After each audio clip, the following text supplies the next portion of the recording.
안녕하세요. 저는 부산에 살고 있는 40대 초반의 여자입니다. 저는 이제서야 막 면허를 딴 초보 운전자입니다. 주변 엄마들이나 제 친구들은 어릴 적부터 면허를 따서 어디든지 운전하면서 다니더라고요. 저도 두 아이를 키우고 아이들이 자라면서 운전의 필요성을 느꼈었지만 굳이 면허를 따야겠다는 생각은 하지 않았습니다. 겉만엔 쫄보이기도 하고 어차피 대중교통을 통해서 다니면 된다고 느꼈으니깐요. 그러던 어느 날 남편이 다니던 물류센터에서 그만 남편이 양쪽 다리를 다치고 말았습니다. 다행히 큰 사고는 아니었고 병원에서 치료 잘하고 잘 쉬면 된다고 했습니다. 남편은 꽤 오랫동안 치료를 하면서 그동안 운전도 할 수 없게 되었습니다. 주말마다 드라이브하며 외곽이나 공원에 가서 아이들과 놀러 가곤 했었는데 제가 운전을 못하니까 버스나 택시를 탈 수밖에 없었습니다. 근데 더운 여름에 남들처럼 돗자리나 음식을 들고 다니는 것도 불편했고 아이들 자전거도 가져갈 수 없으니까 아이들이 저보고 면허 따서 운전했으면 좋겠다고 하더라고요. 남편도 그러는 게 좋겠다고 하길래 저는 용기를 내어서 면허 학원을 등록했습니다. 몇 년 만에 공부를 하는 것인지 자동차의 자자도 모르는 저였기에 저에게는 참 어렵더라고요. 필기 시험을 겨우 턱걸이로 붙었는데 다행이다 싶었습니다. 곧이어 기능 시험을 보았는데 친절했던 강사님이 글쎄 1시간도 채 안 돼서 저에게 호통을 치는 겁니다. 어떻게 사람이 몇 분 만에 그렇게 변하나요?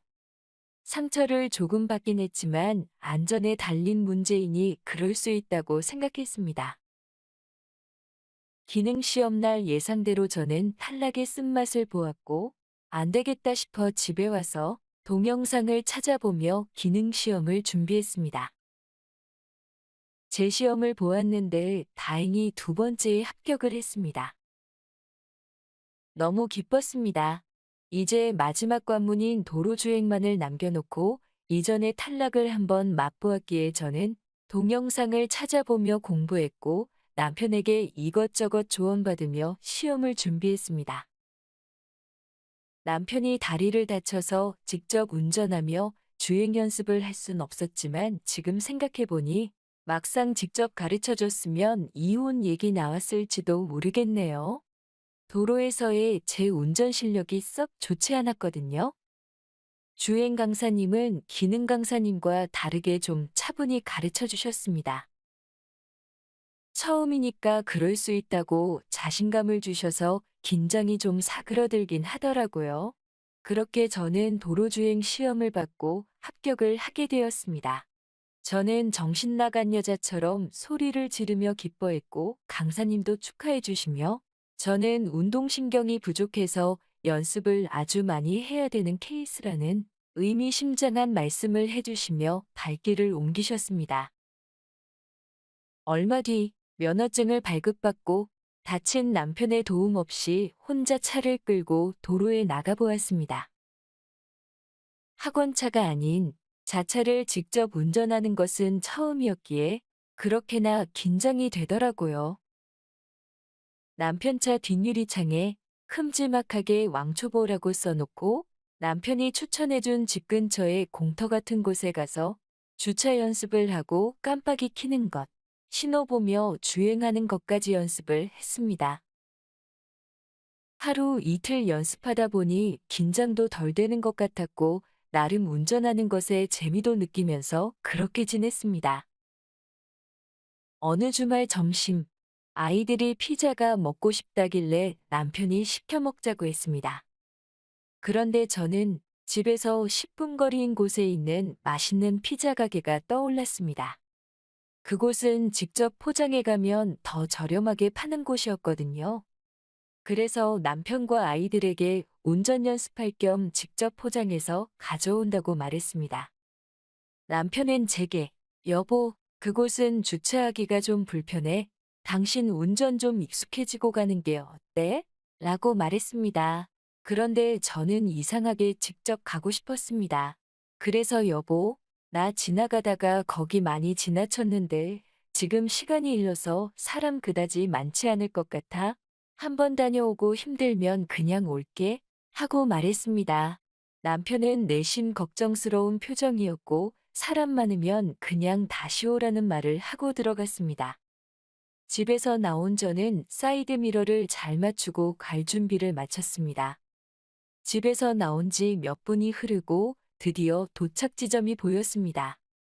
예상처럼 차들이 붐비지 않아 보여서 주차를 시작했습니다. 비상 깜빡이를 켜고 주차를 하는데 그만 브레이크를 밟으려다가 엑셀을 확 밟아버리고 말았습니다. 갑자기 차가 빠른 속도로 움직이길래 저는 당황을 했고 운동신경도 꽝이었던 저는 엑셀을 잘못 밟은지도 한참이 지나서야 인지할 수 있었습니다. 그때는 이미 앞에 있는 차를 쾅쾅 박은 후였습니다. 온몸이 벌벌 떨리고 힘이 빠져서 핸들을 잡고 고개를 들 수가 없었습니다. 잠시 후 누군가 창문을 두들겼고 저는 제가 사고를 낸 차주인이라는 걸 직감할 수 있었습니다. 차주인은 깔끔한 외모의 중년 남성이었습니다. 차주인은 제게 어찌 된 거냐며 어이없는 표정으로 저를 쳐다보았습니다. 저는 천천히 고개를 들고 사고 난 차량을 보았습니다. 주차하다가 사고당한 차로는 보이지 않을 정도로 심하게 패인 차를 보며 저는 한숨이 나왔습니다. 그런데 다시 보니 고급 외제차 마크가 보였습니다.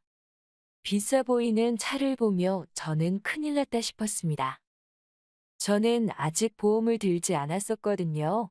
남편이 면허 따자마자 들어놓으라고 했었는데 오늘 일요일이라서 내일 월요일에 들으려고 했었는데 하루 전에 이게 뭔지 정말 절망스러웠습니다.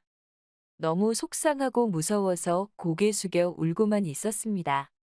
차주인이 그런저를 말없이 지켜보았고 혹시 보험이 없으시냐고 물었습니다. 저는 그렇다고 했는데 그럼 어떻게 할 거냐고 제게 묻더라고요. 그리고 그 남자는 외제차라 수리비가 꽤 나올 거라는 말을 했습니다. 다른 때 같았으면 남편에게 전화를 걸어서 자초지종 말부터 했을 텐데 가뜩이나 사고 나서 집에서 쉬고 있는 남편에게 말하면 남편이 너무 속상할 것 같아서 너무 미안한 마음이 들었습니다. 그리고 오늘 운전하지 말라고 했는데 제가 남편 말을 안 들어서 이 지경이 났으니 정말 죄인 같은 기분이었습니다. 그때 제가 차주인에게 말했습니다. 저 죄송한데 제가 돈이 없어서 그러는데 카드 한도 초과라 할부도 안 되고 다른 방법이 없을까요? 라고 말했습니다. 잠시 뒤 차주인은 생각 있으면 맞은편 건물 5층으로 가 있으라고 하는 거였습니다. 저는 곧이어 그쪽으로 갔고 잠시 뒤 차를 정리하고 온 그 남자가 왔습니다. 그러면서 이 건물 5층이 숙박업소인데 자신과 몇 번 가주면 수리비를 안 내도 된다는 거였습니다.